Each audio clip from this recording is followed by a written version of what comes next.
Hello there, AppSpy viewers. My name's Peter, and I've got a hands-on preview video for you. This time, it is with Worms 4 from Team 17. Now, this is the latest sequel in the Worms franchise, which has been going for years and years and years and years now. Concrete donkey's worth of years, in fact.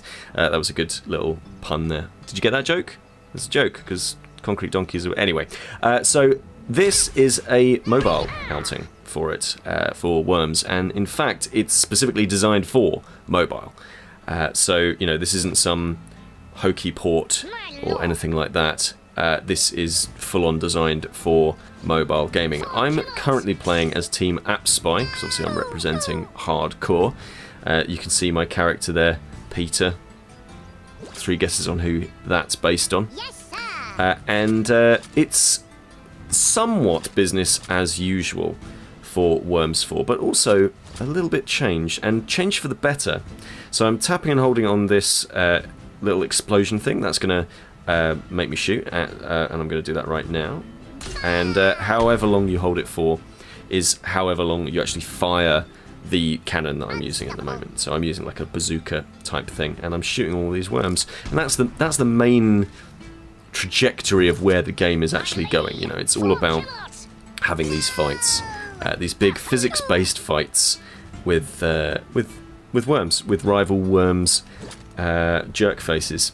So let's go over here. I can jump if I want to. If I tap and hold like that, I'll jump straight up. If I just tap, then I'll jump quite far horizontally. But I'm not going to do that because I think I might end up in the drink if I do that. So I'm going to tap right there on the right-hand side, and I can choose from the weapons that I've got. I'm going to stick with my bazooka for the time being, and let's see what happens. Boom! Oh, off you go, Sir Prancelot. You forgot to bring a life jacket. Wah, wah, wah. Now, you might have noticed that that was over relatively quickly, and I'm just going to tap on here and get myself a cool thing. We're going to get ourselves a cool prize. What we're going to get? What we're going to get?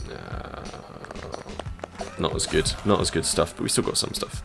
And then we're going to exit. But yes, that was over quite quickly, wasn't it? And that's because, well, of 2 things. One, the game has a single-player mission structure now, so I'm, you know, super early on at the moment. I'm on the red faction. There's also a blue faction as well. So there's loads of these little missions, which works out really well for mobile play. If I go into my team customization, I can change, you know, all the looks of these chaps, and there's my teamsters and whatever. I can change bits and pieces with them like normal. There's a versus mode, which is the multiplayer aspect. You can play online against your friends on Facebook. There's loads of social integration, or you can play same device with either with AI or against, you know, a pal who's in the same room as you. In the top left-hand corner, if I tap on this, these are daily missions. When you're connected to the internet, you'll get like these little daily missions, like a daily challenge, score a direct hit with the bunker buster. There you go, and then you'll get $250 thingies. But also, and I think that this is the most important thing.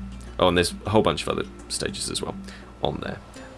But I think the most important thing that we have to remember is that, and I'm going to go ahead and just play like a same device one. Hard difficulty? No, I'm not very good. Let's go with that one. I think the thing that we have to remember with this is that, so they've got rid of a whole bunch of, it's not, you know, it's not that you're going up against 4 worms now, or 8 worms, or whatever it is. It's now 3 worms versus 3. And it's really quick. It's really fast-paced. Rounds are 30 seconds. It's all built around really fast mobile play. So there's no, you know, you're not sitting there and having a 25-minute match or whatever it is. You're actually just getting on and playing, you know, playing the game, basically, and playing a mobile game properly, you know, like actually playing a proper game that's made for mobile, rather than something that's a little bit more sort of sit down and think about it and do whatever, and, you know, is definitely born from the PC. So I think that that's really cool. So there are some sort of control issues at the moment, not huge game-breaking stuff or anything like that, but certainly things that could be a little bit tweaked. So I'm playing this on an iPhone, and the buttons feel ever so slightly just too close together. That might be my fat hands, or it might be a problem with the actual user interface. I think it's the latter. But sometimes I'll press up when what I really mean is to press right, for example. Really not a big deal at all. And like I said, this is a preview build, so there's a little bit of time left for them to make those changes. Loads of little weapons in here as well. So I'm really rather impressed by Worms 4. Really rather impressed. It's a paid game, even though there's those currency bits and pieces in there. But from what I've seen so far, you don't really need any of it anyway, and you get plenty of rewards through regular play anyway. And yeah, no ads or anything like that from what I've seen either. Lots of online stuff, lots of Facebook stuff, really, really solid. That's Worms 4, it's from Team 17. So keep it locked with pocketgamer.co.uk and AppSpy, and we'll let you know when the game's out.